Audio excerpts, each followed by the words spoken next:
Hello everybody, I'm the Trebox Gamer, and welcome back to Kingdom Hearts. We'll probably finish up Olympus Coliseum today. Or are you gonna go back to your goddamn D&D characters like last time? Oh, thank you, Goofy. God damn it! You kind of brought that on yourself, Goofy. You know, I hate to say you're right, but yeah, I should have just kept my mouth shut. Hey, thanks for the reminder, though. And, you know, since you gave me this reminder, I know it's not this well, it probably is this run that you complain about this. I have something for you. You're giving me shit. Yes, I'm giving you shit. I'm giving you the good shit. Yeah, at least good shit for you. Nothing that takes away anything. That would be good for you. Yeah, sure, why not?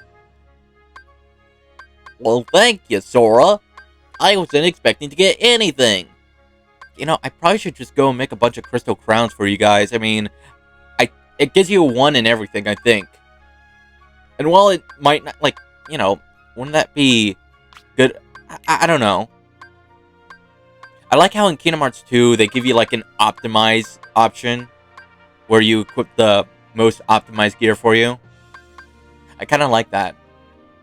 You could have the Royal Crown, but it takes away your strength. Or the Raven's Claw, it gives you better strength and defense. No. Maybe. I mean, it gives you more magic, but you're not a magic user. Fuck it, go with Raven's Claw. And you, you get the Rune Armlet, maybe. There you go. Everybody has a little bit of something.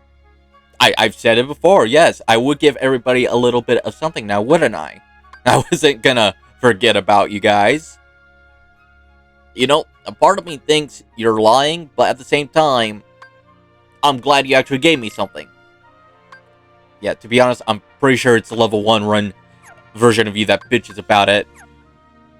I'm positive it's a level 1 run of you that bitches about it, not this version of you.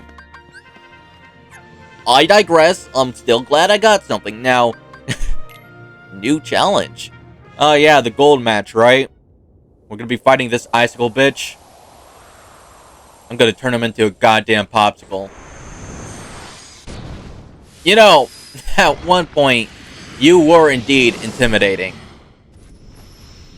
Now, no. You're just a giant ice cube.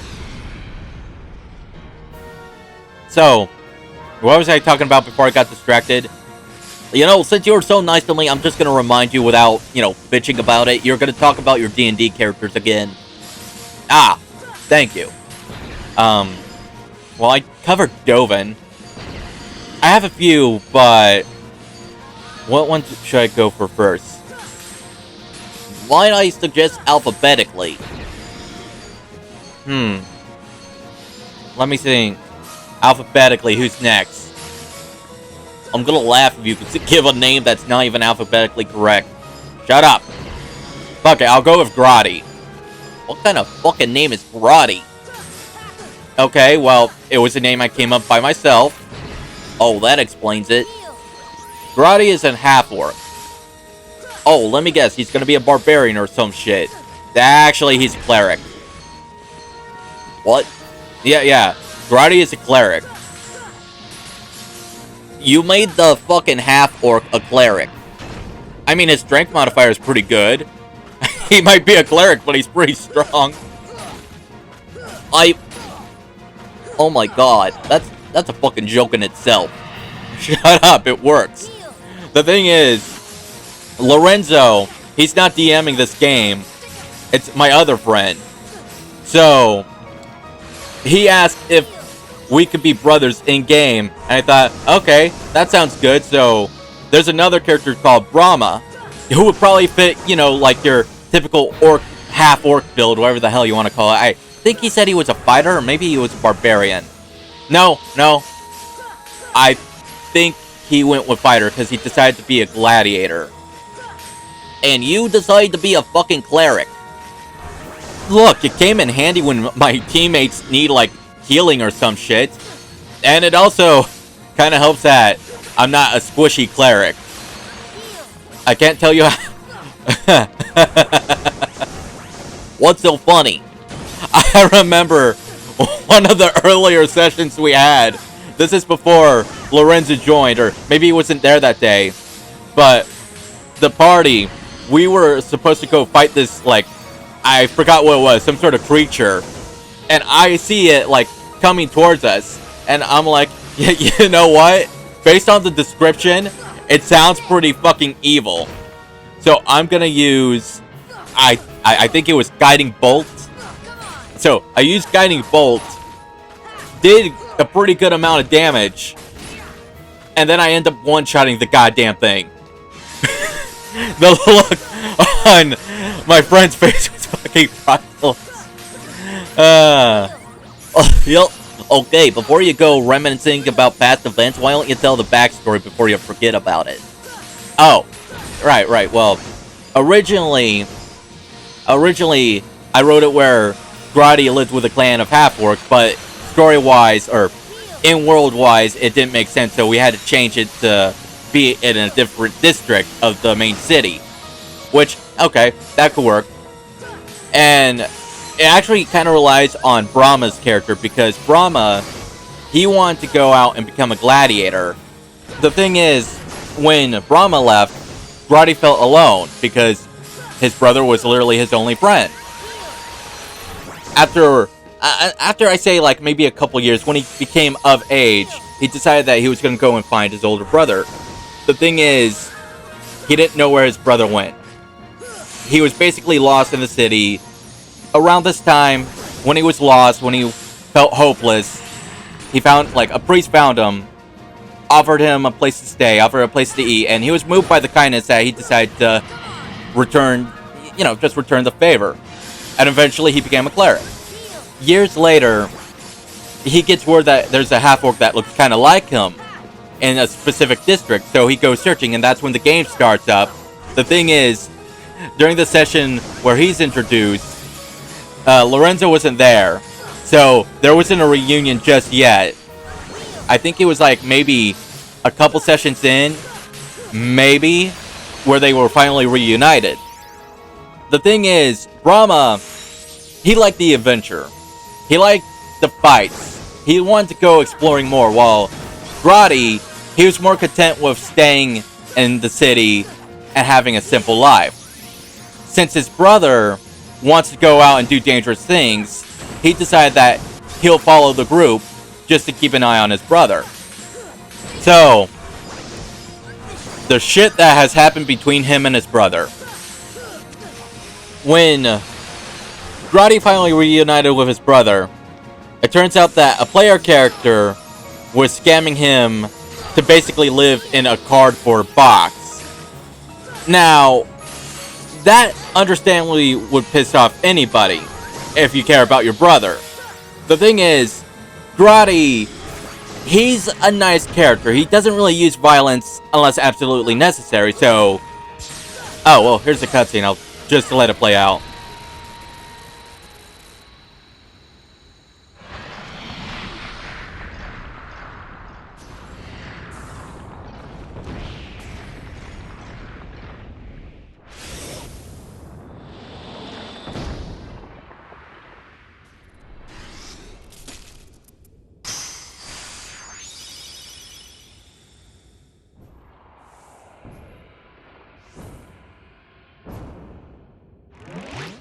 I told you it was nothing but an ice cube. Now kick him under the fridge like an actual ice cube. So, where was I? Guy was basically renting out a cardboard box to, Brahma. Grotti got pissed off. Like I said, he doesn't use violence for it, so instead of punching him in the face, he offered, hey, I'll pay you off or you leave my brother alone. But the thing is, Brahma's all like, well, I don't have any place to live. So Grotti says, you could stay with me, you're my brother. And every time that Brahma does not, for instance, Lorenzo, he has two characters. He has, I think it's Thomas Horner and Brahma. Every time he's Thomas Horner, Brahma's at Grotti's place. The thing is, Grotti's place was nice at one point. It was a decent little modest apartment, cavern, room, whatever the hell you want to call it. But then Brahma came around. And every time he comes back, it's just a constant pigsty. So Grody's all like, brother, I love you. But for the love of the gods, would you please clean up after yourself? And then it was always some sort of nonchalant thing between Brahma that Lorenzo does. It's endearing, but it's funny moments, to be honest.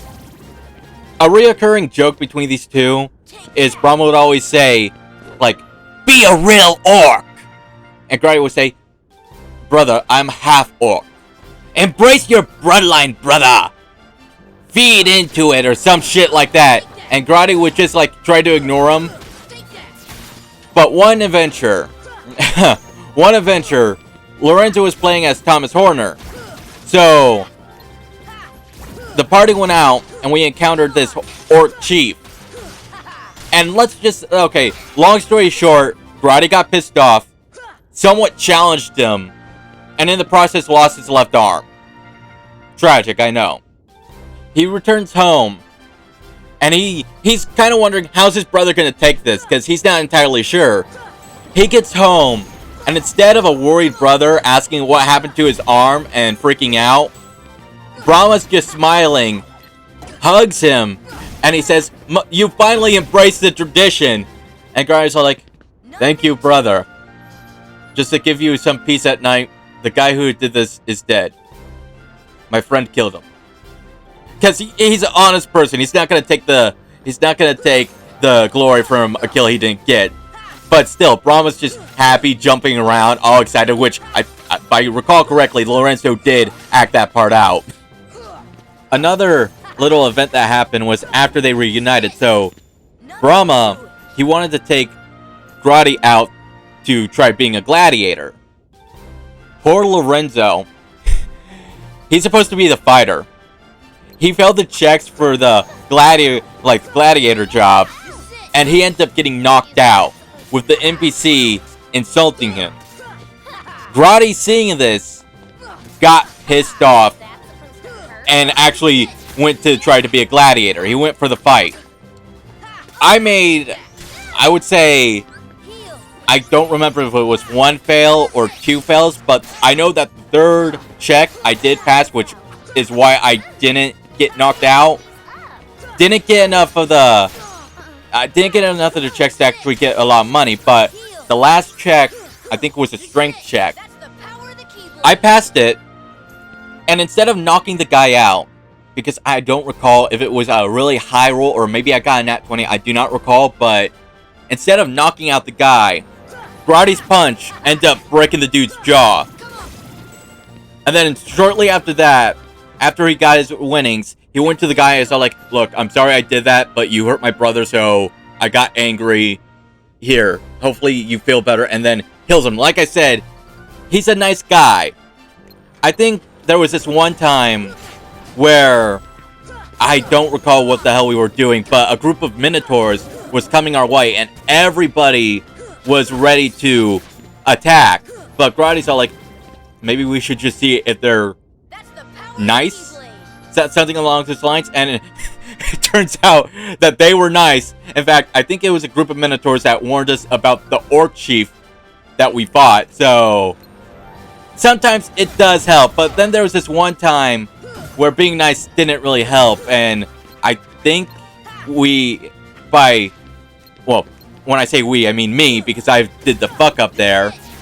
But I think by trying to say hello to a group of, an unknown group of creatures that we could sort of hear, I caused an encounter with a group of, I think it was antlions. Like a group of fucking antlions. And it immediately went south because we were almost going to die. So, out of desperation, I asked the DM if I pray to my god hard enough, can there be a miracle that would drive these guys away? Not asking to kill them off, but to get rid of them. And he says, okay, sure, roll for it. And I rolled for it, and it was a nat 20, which brought out probably one of my favorite moments in any of my characters, is when my character asked his god for help. And the god itself responded by making an earthquake that scared them all off. Speaking of which, it wasn't just like some random god in D&D. The DMM said like, you can make it if you want, and I'm like, okay, sure, I'll make up my own. To sum it up, it would be literally this game. My friends are my power. It's basically a religion based around companions and your allies. And I go into it, but I have yet to work out like any of the details like fully. I know that there was this one time Lorenzo, when he was playing as Thomas Horner. I hope to God I haven't called him Jack Horner, because I was just about to. But anyway, we were in this, like, I'd say, I don't know, would you call it like a shanty town? And to ourselves, not as characters, what we were talking about, like the advantages of marriage in the game. And I don't know who, maybe it was Lorenzo or maybe it was someone else, but someone said, man, if only we had a cleric. And then I was like, hi. And that's when they realized, wait a minute, you're a cleric. You can marry me off to somebody for the bonus. And I'm like, I mean, yeah, I could. But I must remind you that in his religion, commitmentships, relationships, they're kind of a big deal. If you're doing this just for, you know, the bonus, and he finds out, he's going to be pretty pissed with you. And it's like, no, I got that. I'm willing to do it.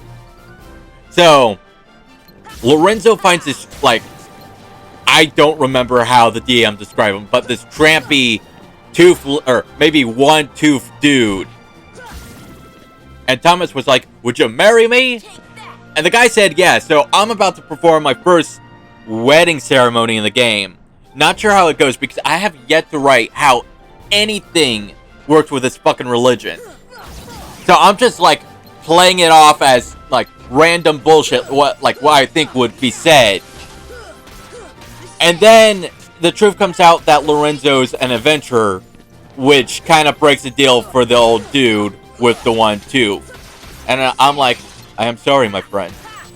Maybe it was not meant to be. You'll find true love one day. But the whole experience came out of left field. I'm like, man, I really need to write more about this shit. Otherwise, I'm going to be left clueless. I think there was even one part where the DM kind of just, like, bullshit about it. Because we were at the church in the city once. And when we were trying to talk to some of the churchgoers there, he informed me that they are doing a vow of silence. And I'm like, okay, yeah, okay, that's good, that's enough. And then he later told me, look, I don't know what you do for this church. I just kind of bullshit. And I'm like, no, that's perfect. That is perfect. So, eventually, I decided to start writing some things. Just to have a little bit of structure. So, you know, at least the DM could work with it a bit. So he's not doing all the goddamn work. But, I remember the first thing that came to mind was I said, any type of expression is permitted as long as it's non-violent and doesn't harm people or their property. Which I got from, like, I was inspired because they were doing the vows of silence. That's where I came up with the idea from. And then I thought, you know, this church sounds a little too nice. There has to be some sort of conflict in the world at least. Like, something has to make it a little more interesting. So I thought, you know, it would make it more interesting if the conflict is that not many places recognize it as a real religion and treat it as a cult. Because it's not that structured. Many bad apples could have gone into it and made it look bad. It kind of makes sense to me. So that was my whole, like, that's my idea with it. I don't think it got brought up just yet, but then again, it doesn't really get brought up. I think I mentioned it to the DM, but I'm not entirely sure. I still want to get, like, into, like, some of the rules. I think I got, like, a couple of them down, but not a complete set. Like, okay, when I was trying to write the rules, I wasn't trying to make it too vague where it could be exploited or it be too, like, literal. So one of the rules was, basically don't abandon your friends unless they aren't good friends, like they're trying to kill you or they're taking you down a dark path, like something along those lines. And I think there was this one moment where the group found a unicorn, and we're enjoying the experience. But the thing is, Thomas, he owes a big debt to some scary people, and he needs money fast. So he figured that getting the unicorn horn or something with the unicorn would get him a lot of money. And it was a moral decision on his character that he eventually said he's not going to do it. Out of character, he asked how everyone's opinion would have changed on his character if he killed the unicorn. It was met with a lot of negativity because you don't go fucking killing the unicorn. That actually brings up a good story, but for a different character later, but I'll say that later on. Lorenzo then asked how would Grotti respond to this, and I said because he takes faith into his religion pretty well, he wouldn't outright abandon you, but I can guarantee you he wouldn't be talking to you. Now, if you try to kill him, or his friends, or his family, he outright try to kill you. That's his limit. Like, don't fuck with the people he loves. Well, we hit the 20-minute mark. Well, we're over the 20-minute mark, but I figured I could change character now. I don't think I'm gonna follow up on Goofy's advice on going with alphabetical order, because the last thing I said about a unicorn reminded me of something that happened to another character. So, before I get into what happened, I just want to share a little backstory of not of the character, but how it was made. I don't recall what happened exactly, but I remember I missed the last session. So I got a message on Discord, hey, what character do you want for this next game? And here's a few races that we have the choice to use. And I'm like, okay, let me check it out. And then I saw Tiefling, and I said, you know what, I want to try Tiefling. And the DM straight up started laughing. And I asked, well, why, what's wrong? Did I do something stupid? And he's like, no, you're not gonna believe this. But everybody else also chose to become a Tiefling. And I was like, really? That's fucking hilarious. Then he goes into spreads that, hey, there's different types you could use. I forgot the types, but I remember I went with the winged version because I thought that sounded pretty damn cool. I think there was one person that we needed to ask, just like get everyone on the game. And I think it might have been Lorenzo, but we're all hoping that he chose a Tiefling. But no, he didn't. I think he chose a gnome. I think he either chose a gnome or he went with something. I remember his first character had like a genie in the bottle. They use a different term, but that was like his spell focus or something. It's been a while. It's been a year, so I don't remember correctly. He'll correct me most likely, but no. So we have a group of fucking Tieflings as our party member, and we're all like, oh yeah, this won't be questionable whenever we go. So for my Tiefling, I went with the soldier background. He was a soldier, and I decided that he'd be a good barbarian. Now, you're probably wondering, what does a unicorn have to do with any of this? It wasn't our last session with this game, but I think maybe the session prior. Our second to last quest. We were sucked into this goddamn book. And basically this unicorn was corrupted. My friend, who was closest to the unicorn, I think he used Misty Step to get the fuck out of Dodge because he was not willing to put up a fight with the unicorn at the time because we're trying to figure a way how to cleanse the unicorn without killing it. So he runs away and the unicorn makes an attack. But the thing is, the unicorn had like 50 feet of movement. And my friend, he moved behind me. So instead of the unicorn going after him, the motherfucker attacked me. And it did 30 damage. We're good. We're high level. I mean, that's still a lot of fucking damage, but I'm still going good. The thing is, there was a con check with this attack. I failed it. And you want to know what fucking happened? I turned into a fucking wolf. My equipment my stats, my abilities, gone, replaced with a wolf stat block. And I'm like, what am I supposed to do? I don't think I could. Fuck it, I'll still try, because in character-wise, he's not going to go and abandon his friends. He's not going to run away from a fight. He's going to stick to this until he dies. So, we're all trying to figure out how to cleanse the wolf. Our cleric, she goes off and tries blessing the water. The friend that hid behind me did the same thing with a different fucking character. God damn him. And eventually, he asked the DM for a role to help us figure out what the hell we're supposed to do. And he basically says, you're actually supposed to beat up the fucking unicorn.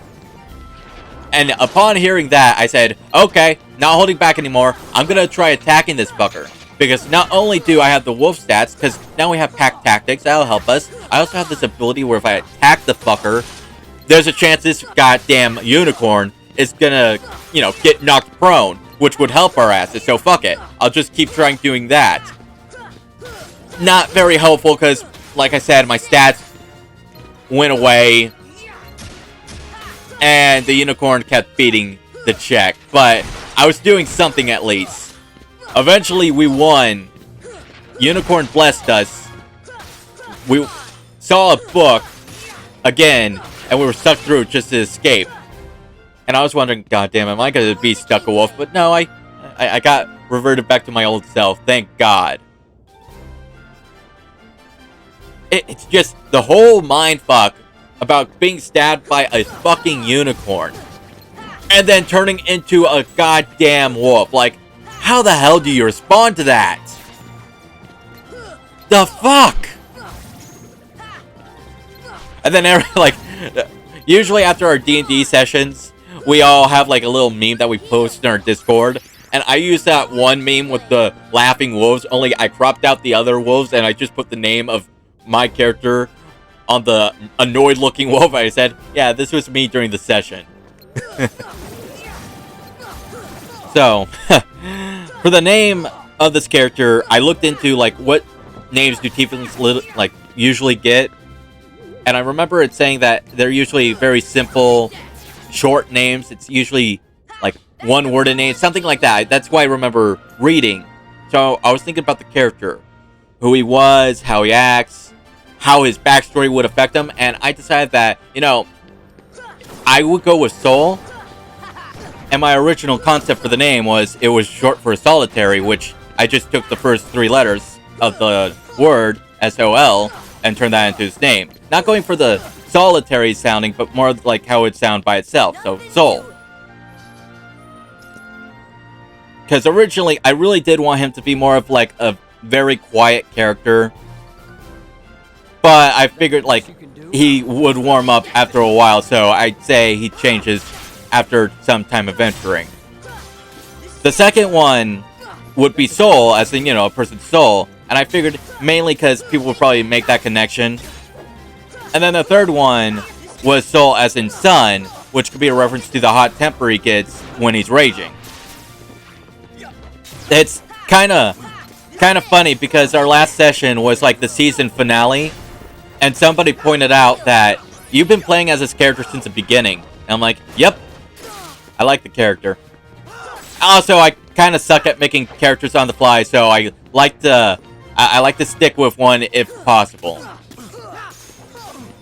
But yeah, we spent several sessions with him. He's a level 10. I was also considering what his next feat should be, much like with Dovin. But I'm coming up with I'm trying to figure out what I should get for him, because on one hand, there's Tough, which gets you a lot of HP, but, I kind of also want to make him more tanky as defense-wise, if that makes sense. I want him to be a little hard to hit. Originally, he did have an AC, I think, of 18, but due to some item changes, it dropped down to 15. That's because I believe the cleric, I think she's a cleric. This player likes to play a bunch of clerics, but I gave her my shield because, again, it's a +1 shield. It's pretty good. In exchange for bracers of defense. But how they described it, I thought it would also give me, like, a +2 AC. Until I reread it, and that's when they realized that they made a mistake. But the trade was done, and they asked, hey, do you really want, like, you could always trade back if you want. And I'm like, no. The cleric needs a shield. I'll be fine. And then I realized, wait a minute, I still have my old normal shield. So everything's good, because now it's 17. It's not 18, but it's 17, so that's good with me. The next time that we have the chance on, like, choosing a feat or improving skills, I might actually just go with, like, I'll probably just improve my skills. Just so I'm not saying that they're bad, but I like them to be a little better. If that makes sense. Like, I think it would be better if I go, like, increase my strength just a bit. Or my con, one or the other. Granted, maybe I could find a feat that would do such a thing. Again, maybe skilled expert would probably be something to go for. Like, I don't want to, like, a part of me doesn't always want to use, like, reoccurring feats, but sometimes when they're good, like, you kind of want to go for it, you know? This character does have the alert feat, which I have to say I like because, again, you can't get surprised. That's a nice little thing when something pops up. And the +5 to your initiative is really good. Especially if you especially if you end up fucking up. And you, like, roll, like, lower than your group. Okay, that +5 would come in handy. What I like about this character is the wing aspect. Because there are several times where there was a hazard that we had to avoid, and I'm like, hey, can I just fly over it? And they're like, yes, you can actually fly over it. We forgot you had wings. I'm like, haha, nice. For example, there was this one where we had to cross, like, this water bridge, or I forgot what it's called, but it's like a bunch of, I forgot what it's called, but it's like a bunch of boards on water, and you have to make a stealth check so you're not alerting anything underneath. And I'm like, hey, I suck at stealth. Can I just fly over it? And the DM's all like, yes, you may. You could avoid the check completely altogether. I think for remembering that, I got, like, inspiration. It's like, ooh, nice. This comes in handy. However, there was one game where I fell, I say, pretty high. And as I'm falling, I was like, wait a minute, I have wings. Can't I just, like, you're gonna have to make, like, I think it was an acrobatic check so you could unfold your wings and fly or something like that. I don't remember the exact words, but I remember it was a check. And I'm not great at acrobatics. So I end up failing, crashing to the goddamn ground. I mean, I was, like, it's upsetting, but I couldn't help but laugh, and I'm like, it's kind of funny that the guy that could fly ended up falling and getting hurt. It's just a little funny.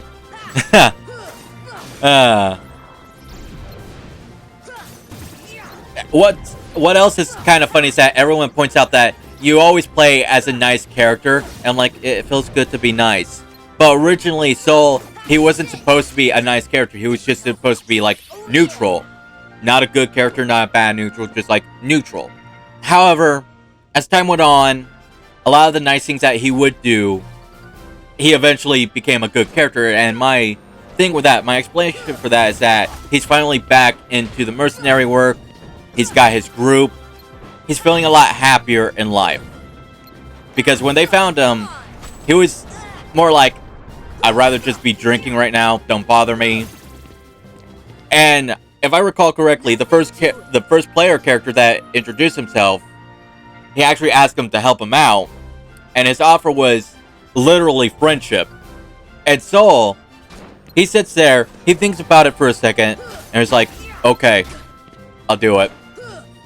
So, yeah, just having a friend, I'd say, changed his mood eventually. Of course, that one character left a while back, so that depressed him a bit. Another character is probably going to be leaving in the next, game that we play, so that's probably going to depress him a bit. He would literally be the only original character left outside, I think, maybe the cleric. So, yeah. Now that I think about it, I said that I do play mainly good, nice characters. The thing is, one session, I couldn't make it, and the next session that we did, I could make it. The thing is, I had to play as an NPC character. And he got his own stat blocks. Like, he wasn't just going to be like some NPC. He actually got, his own level, so I wasn't screwed over. But the thing is, they told me, this guy's an asshole, Anthony. Ah! Gotcha! Oh boy, this is gonna be a little fun. I'm not used to playing an asshole. Funny, you could have fooled me, Sora. Fuck off, Goofy. Anyway. So, the thing is, he also had a way of speaking that I also had to replicate. And they had to, I needed a couple times to practice, how he would speak. I think it's been a while, so it was more like something... Give me a second. It was like, Tony Daytona here. I see that you're a piece of shit. How about you give me money and I tell you to fuck off?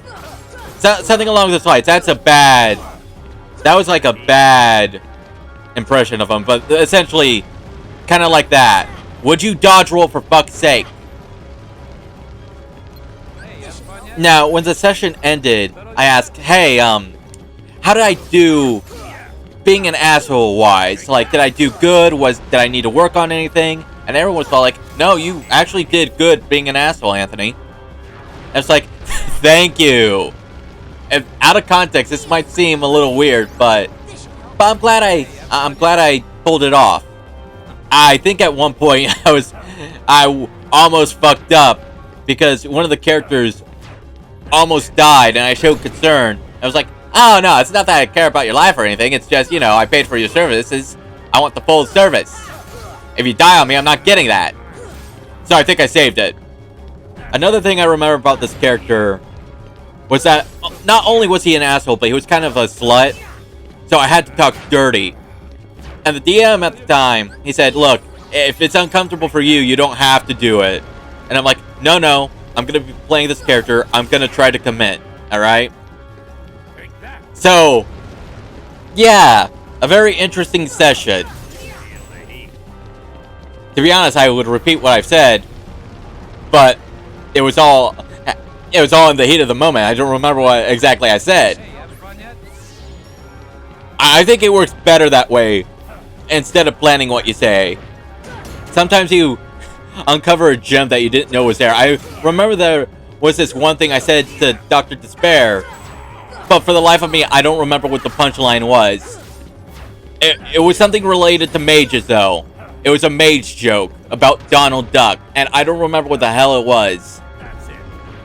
And I hate it because I forgot the setup, and I was the one that made up the setup. Now that I think about it, Tony Daytona's not the first character I was technically given. The first time playing, I did use another character. I don't remember who the hell it is, though, on top of my head. But there's another session, for a one-shot, I was given the character called Rolander the Honest. He's a Flaming Fist who, as the name indicates, is an honest cop. At least amongst the Flaming Fists. If I recall correctly, he was technically a little side character that was added in a different game, and later became a character through the interaction with our paladin, showing him how to swing a sword. Which, funny enough, he is also in the class of paladin, so I guess it's stuck. I remember our first session with him, and this got recon, unfortunately, but during the first session, there was a part where there was an interrogation scene between Rolander, a different player character, and an NPC. The other player, they said they're going to be good cop. They called it, and they looked at me and they said, the only reason why I'm doing this is because I want to see you be bad cop. And like, oh, fun. This is going to be interesting. But, to be honest, I actually pulled it off. Like, I think everyone was genuinely surprised, like, how well I did. But unfortunately, that was retconned, so it didn't happen. However, there was this one part in the next session, because it was supposed to be a one-shot, but it kind of lasted longer than it should. But there was this one part where the whole group is in this one room. We're getting, like, surrounded by cultists, like, they're coming through the door. One has this bottle, basically a Molotov cocktail. So, I tell the DM, I'm gonna aim at the guy, but I'm not gonna shoot at him. I'm going to aim at the bottle. And he's like, go ahead, make the roll. I hit it. Guy burst in flames. Again, I wasn't... Oh, wait, that kind of reminds me of a different character. Because there was something that happened kind of similar to... Fuck, I don't know the guy's name on top of my head, and unfortunately, he's not on D&D Beyond. Well, we had this one game where it's kind of like... How do I explain it? There's this big crater that kind of fucked over the city. And in these games, I had this habit of calling whatever's, like, very dangerous to players, the fuck you, insert name here. So for this game, I called it the fuck you crystals. Because if you touch it, it can mutate you. And it had this whole system where if you get mutated, you gain a mutation. And I think it's after 6 you die. Well, there are factions in this game. And we just got done dealing with this one quest.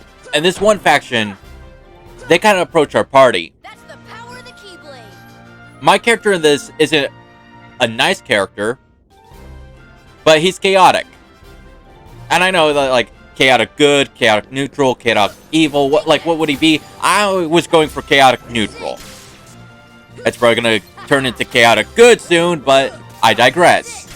Anyway. This group was bothering our party members. Now, we just did a quest. We're tired. We're kind of exhausted. We want to get the hell out of there because we're also kind of beat. But at the same time, we don't want to stop because if we do, we are going to lose our shit. So I had this idea. This brilliant idea.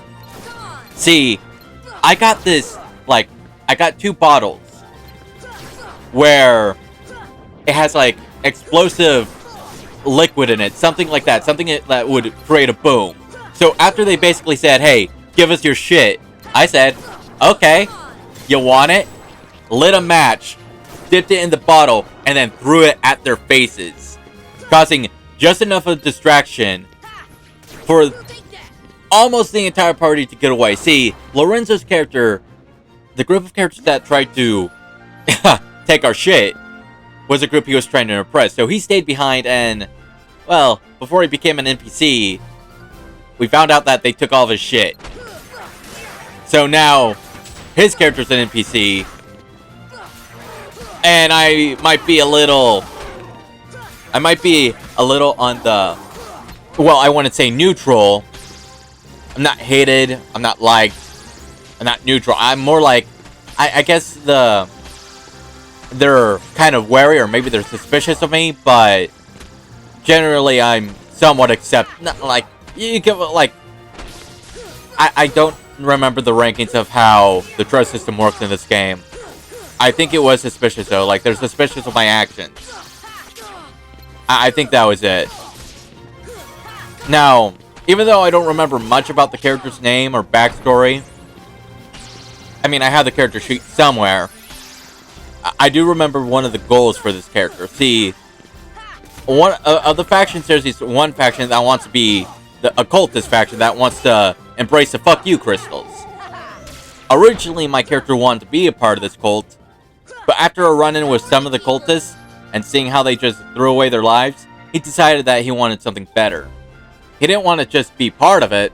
No. He wanted to run it. And now that's going to be his goal on getting in power of the cult. And that's about the last thing I really remember with that game. It's been a while. Another game that had a fuck you item in it, I would say, was Strixhaven, and it had something that I like to call fuck you oil. So, for this, several of our players got hit by it. One got very angry. The other lost her memories. And then my character, when he got hit with it... Oh, he grew wings. Yeah, he grew wings. He doesn't usually have wings, so... Yeah. For Strixhaven, this is actually one of the characters I actually gave a last name. I named him Issa Keystone. And he's a changeling. Basically, that means he could kind of change his appearance. I had fun with this character, mainly on the changing of appearance aspect. There was this one part where I had to get one player who was locked in his room, I think hungover. But it was for an important part of the story. So I used a spell called Knock, which... It makes a loud noise, and when I was told that, and someone was about to investigate that sound, like a different student, so I wanted to avoid confrontation, I ended up deciding to change my appearance to look as one of the most, like, strict teachers, and the student, like, fucked off. Impressive thinking, because honestly, if they would took a second to look at my character, they would have noticed that, yeah, I look like that teacher, but I was wearing, like, student clothes. But since he's so feared, they didn't give a shit. They just, like, looked away. This one, I played a bard. Honestly, I kind of like the bard, but I'm so used to having, like, a tanky character that it's kind of weird to play as a supporting character. But I had fun with it. Especially with, you know, changing my appearance. It's funny to do that. Getting back to the fuck you oil. Like I said, it made one of our characters very angry, but it wore off. It gave my guy wings, which he didn't have. I mean, he could change to look like he has wings, but he wouldn't be able to fly. And then our other party member, she lost her memory. So we had to go on this little quest to get a bunch of ingredients just so we could regain her memory. The thing is, that's where we ran into the big bad of the campaign. Or should I say the big bads, because there's a group of them. And we almost got our asses kicked. One of them literally almost killed us. The other... No, wait, I take that back. They all almost killed us. So, yeah, but eventually, we got the ingredients needed. We made an antidote for the fuck you oil. She got back her memories, and then the teacher that we were helping, he turns to me, and I'm like, wait a minute. I actually like the wings. Can I keep them? And before I finish that sentence, he stabbed me with the needle, getting rid of my wings. And I'm like, oh, but I want to keep them. And he's all like, chances are those would have turned into cancerous growths. And I'm like, okay, fair enough. Fair enough. Point taken. I mean, flying's cool, but I don't want that. Unlike other games, I'd say Strixhaven feels more like a slice of life kind of game. Like, it's not always a constant adventure, but it's like you go through the day. You know, it's a nice feeling campaign. With this, there's like some sort of friend system where you can make friends or make enemies. I've made like maybe 2 enemies. One because he's a dick, and the other one because that character just doesn't like me. So yeah, it's fun. The one guy that I hate, I actively try to annoy him and mock him. And now we have to do the time limit. God damn it. We should be done after this, though. The one character that hates me, I've done literally nothing to this character. I try to be nice. And for some reason, it always ends up with my character getting their ass beat. So, at this point, I say, you know, it's probably just best I just stay away. Probably just stay away from this one character. There's also this... I forgot the damn... I'm sorry, I'm not very familiar with the names. Like, they escape me. Like, even with my friends, when they talk about a campaign, I usually have to ask, like, with this character, right? And they're like, yeah, with that character. I'm like, oh, okay, but, Salt Marsh? I think? I believe that is the name of the game. Well, maybe not the name of the game, but that's, like, it's a pirate game. This is the first girl character I made, and advice from the DM was basically, just do what you usually do, don't be too weird or like too cartoony or anything. And I was like, oh, okay. I would explain why, but I feel like that's not something I should share, so I'm keeping it to myself. I remember I gave her, since it was in a fishing village, I remember that her last name was Fisher. I don't remember what the first name is. She was a sorcerer who lost her father and found a magical item. And I know for one of her backstories is that she fought a giant lobster. Because we got to roll like an accomplishment that we could do prior to the game, and mine was just beat up a giant lobster, which, okay, that sounds pretty cool. The thing is, it's been a while since I last played this game, so I really don't remember what the hell we done. The only thing I could recall is that we took a pirate ship. We stole a pirate ship. Basically, all the pirates on the ship, we yeeted them off their own ship, and then we took the ship. This should help. The last character, Shade, he was a warlock elf. I think he was it Shadow Touch? I don't recall, but he found this magic sword, this magic sentient sword, that said, hey, I'll stay with you on the condition you take me out of the damn city. Now, with Shade, think of like Sly Cooper, where he met his friends at a young age and they became a band of thieves later on. That's basically it. The whole campaign, this whole one-shot was like a heist campaign, and the finale was with their final heist. Look, we have this one character that's an animal lover, real in tune with nature. I'm pretty sure he was a druid.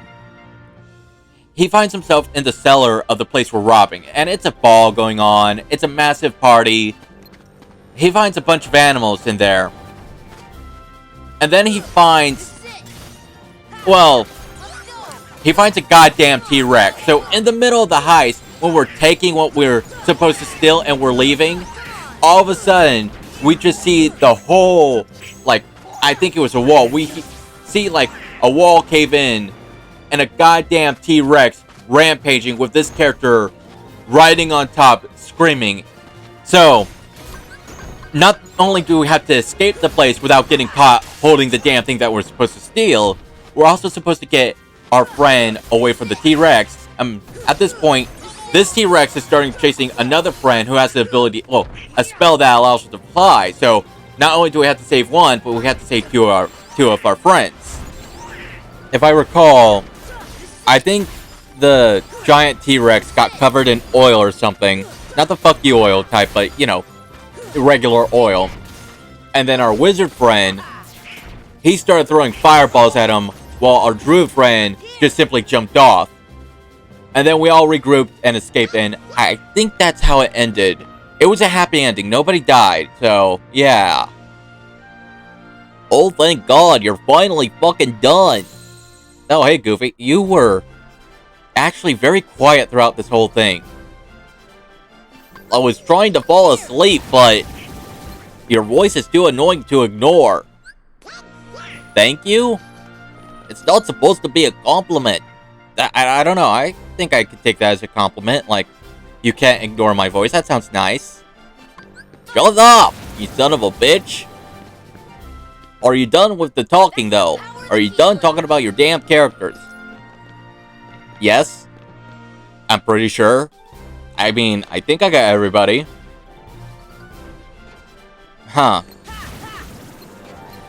I mean, look, I share more about our sessions, but that's like between, you know, the players. Like Lorenzo, I got the okay to share shit with him. And even then, I double check to make sure it's okay. But everybody else, I'm not sure. I'm pretty sure nobody gives a shit. I mean, I don't want to assume. I pretty much shared all that was either A, not that much information, or B, very vague, so I'm sure, you know, I didn't share anything that would have been crossing the line. I mean, there was one thing that I thought I probably shouldn't say, because it's, again, it's for the party to know, not everybody. Right? And I say they probably don't give a shit.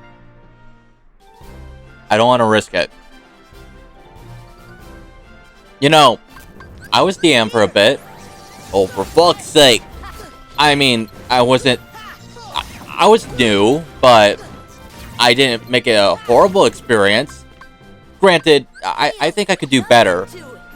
So, yeah, I mean, I have a few sessions that are coming up in a couple months from now.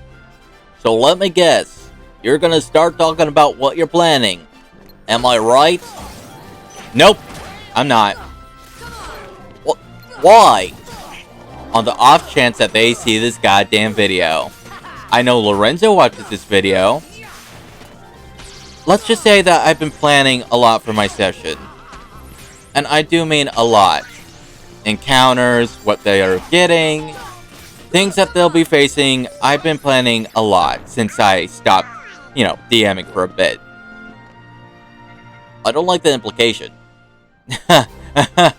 Oh, don't worry, Goofy. Yeah, you're not a playable character, so you'll be fine. But they... Oh, let's just say they'll be having some fun. Sora, I really don't like how you're emphasizing on fun. What'd you do? I really wish I could share with you. But that's for me to know.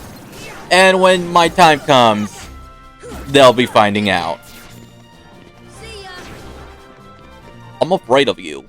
I'm fucking afraid of you. I don't... Look, you are given God powers. And I don't like how you're handling it. It's nothing bad. I can assure you. Well, not everything's bad. Lorenzo, if you're hearing this, run. Take your character sheet and run.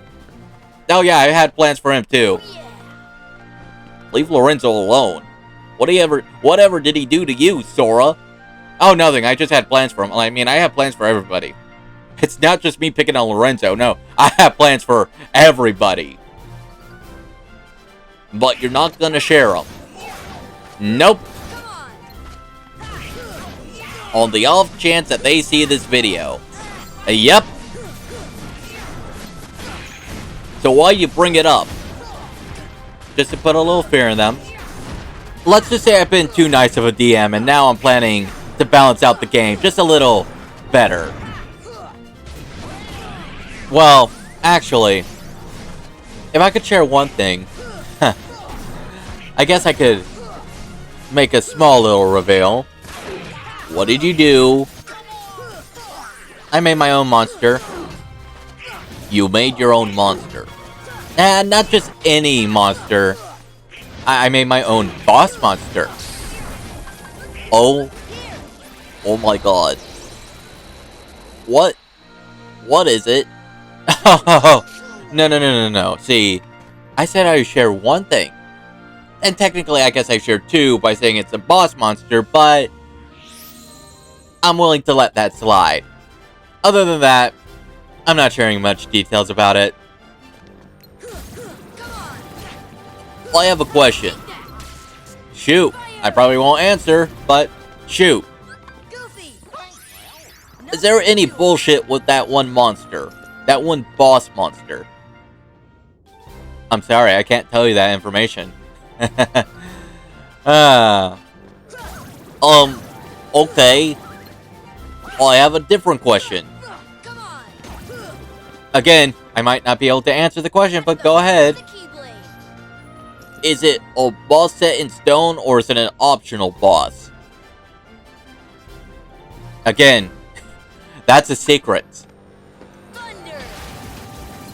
If I ask you any question, would you give me any fucking answer? Probably not. Probably not. Like I said, I I like to keep this as secretive as possible. I haven't brought it up with anybody. So, how do you know if it's a good monster? Well, I guess that's the thing. I don't really know if it's a good monster. But I think I made it fair enough. Since I do know the characters, I do know their abilities, I kind of just made the challenge to their skill level, per se. Plus, okay, say it's a hard monster. That doesn't mean that my rolls would be good.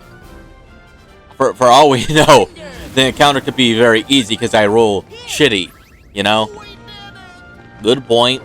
Very good point. You're not gonna share anything else, are you? Nope.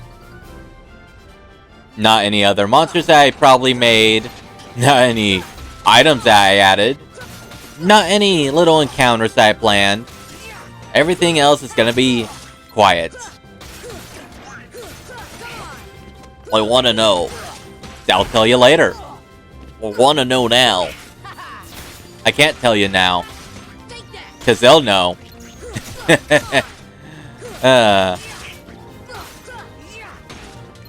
Look, as much as I love not discussing what I have planned and what inspired it and all that other shit, I have a feeling that if we keep talking about it, you're gonna make me accidentally spill the beans.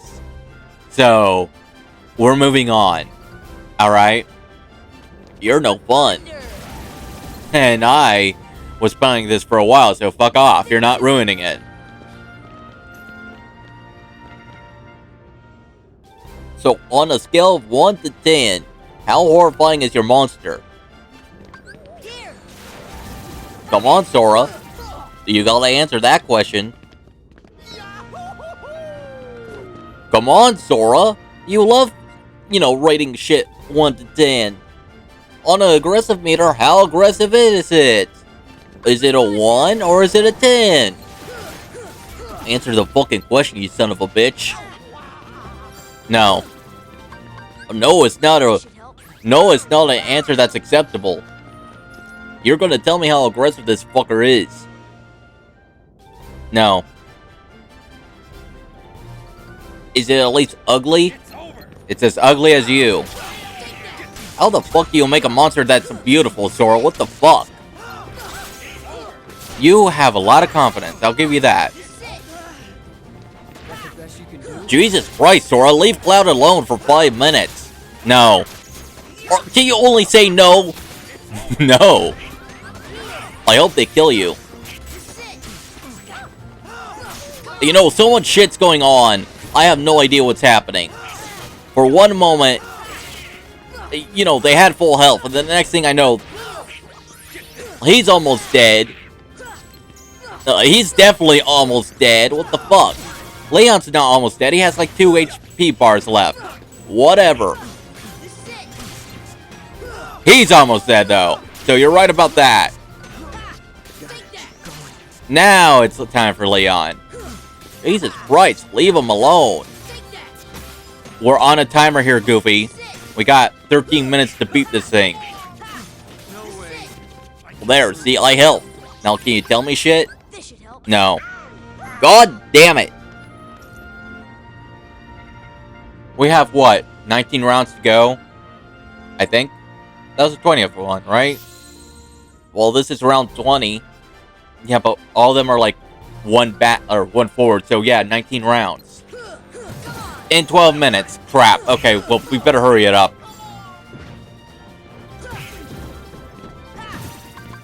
Hades is gonna be a bitch to deal with. Now that you think about it, like, he has moves where he... Oh, shit, I have this Keyblade.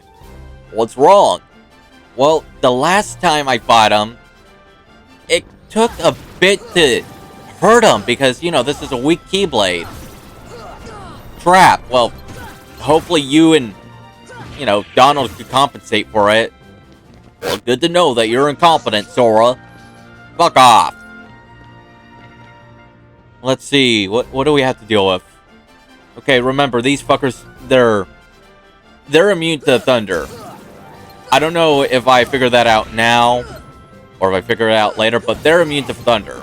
In fact, they're kind of like the screwdrivers. They end up absorbing the thunder spell and hitting you with it. I thought you called them screwdrivers. Don't gaslight me. Maybe I did, maybe I don't remember their names. It could be either or. Do you really care, or are you just trying to annoy me? Can it be both? Can I care and annoy you at the same time? I guess. Yeah. I mean, I'm gonna hate you for it, but yeah, you're technically right. You could care about the technical name of that Heartless and also want to annoy me. But I just gotta ask, are you really gonna break my balls over calling them screwdrivers when their name is, like, Screwdiver? So I added, like, an extra letter. It's very fucking close. Like, very fucking close. Yeah. If you look at the name, glance at it, you would think it's Screwdriver 2. Am I right or am I wrong? Well, I'd say you're wrong. Take a glance at the name. What? Yeah, you heard me. Glance at the name and tell me that you don't instantly think Screwdriver. I don't have to answer that. Because you know the fucking truth. You know that I have a point. So, don't you give me shit, fucker. You son of a bitch. Okay, we're good. We've got... How many rounds was that? I lost count. We got 13 more rounds. Good to know. You bitch. Alright, I have a question that's not related to your DM thing. May I ask it? Well, if it's not related, yeah, sure, go ahead.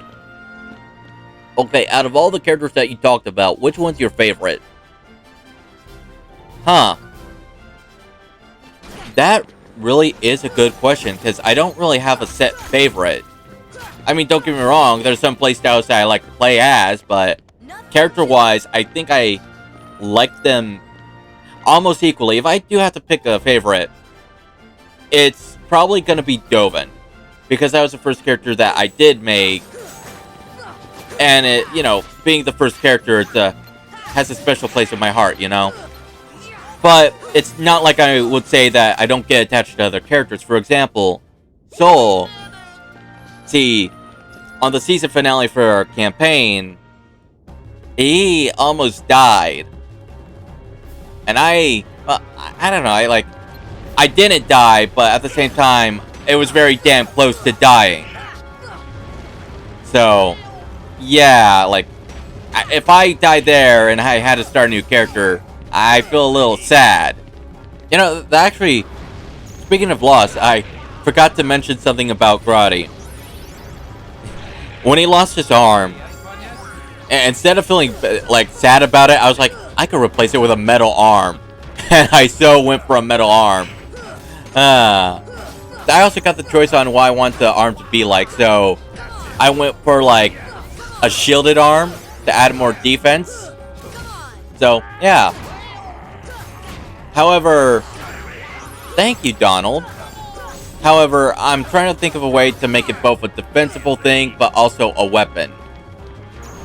There was a option that almost popped up, but due to technicality, it wasn't going to work because we had, I think it was an artificer in the group, and he had a spell where he can, like, put little enchantments on, I would say, items. I think that's it.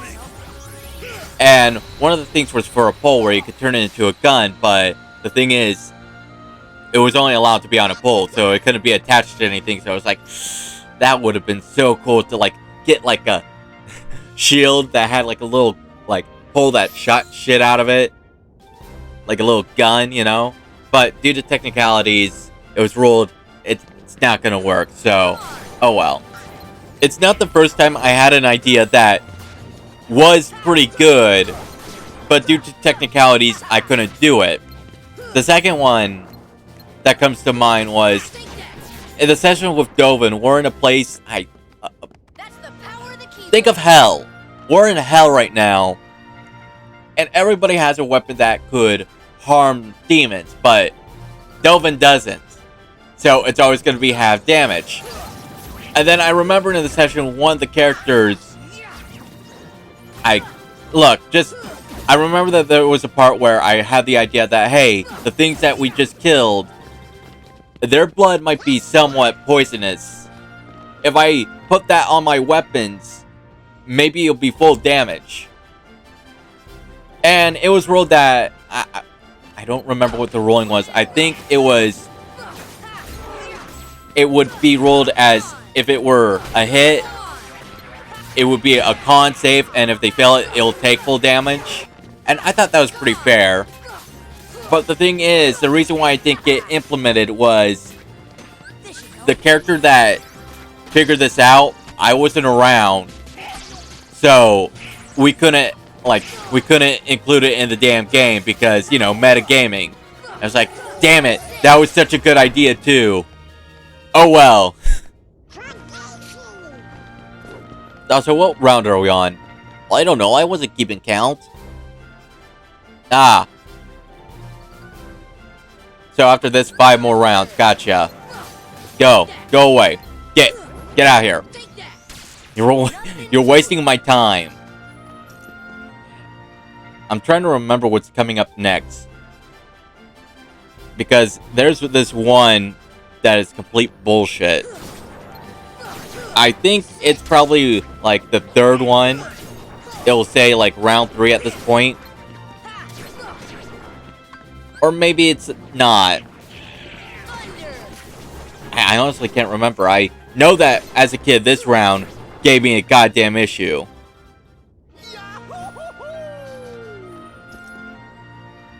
But I'm like...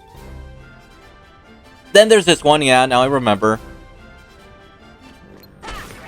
I mean, I guess I prefer this over the Invisibles. But still, it's just, okay, when you get to a certain point, when they reveal themselves, like so, they're gonna have this one move where they just keep shooting lasers at you, and even if you deplete their health, they're unkillable. While doing this, they're, like, they don't die. It wastes my time. And you're about to die, so I'm just gonna take you out. What the hell happened? You know what? I don't know. I blinked. So what? 4 more? 3 more?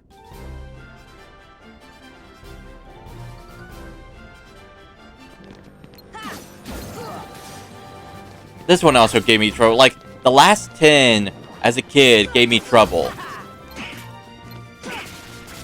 And we could do without the fucking thunder bitch here. Thank you, Goofy. No problem, Sora.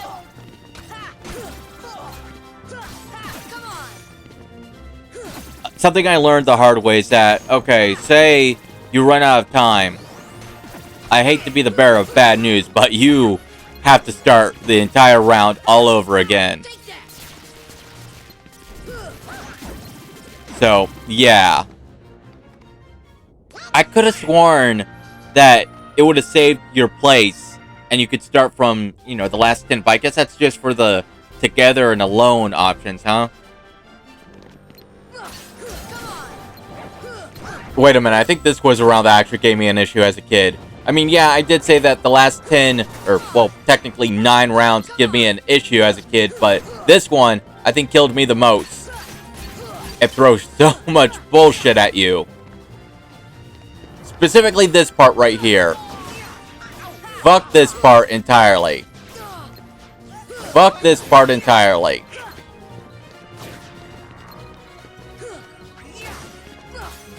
So on a scale of 1 to 10, what would you rank the Invisibles?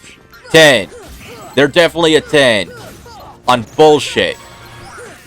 And before you ask, the Angel Stars over here, also a 10, but mainly because they annoy the fuck out of me. Whoa, wait. We're at the final round? Ha! We got 6 minutes left. We could kick this guy's ass that easily. I say we beat him in, like, over 4 minutes. you know, with 4 minutes remaining on the clock, I'm not saying it's going to take us like 4 minutes to beat him. Are you sure about that? Don't make me second guess myself. Go. Go. Fuck him up. Fuck him up.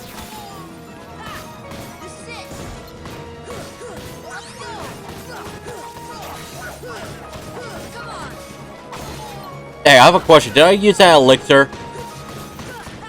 Well, I don't think you used the elixir. Well, we're about to kill him anyway, so I'm not going to waste it here. See? Like I said, above 4 minutes. Finally! We're done.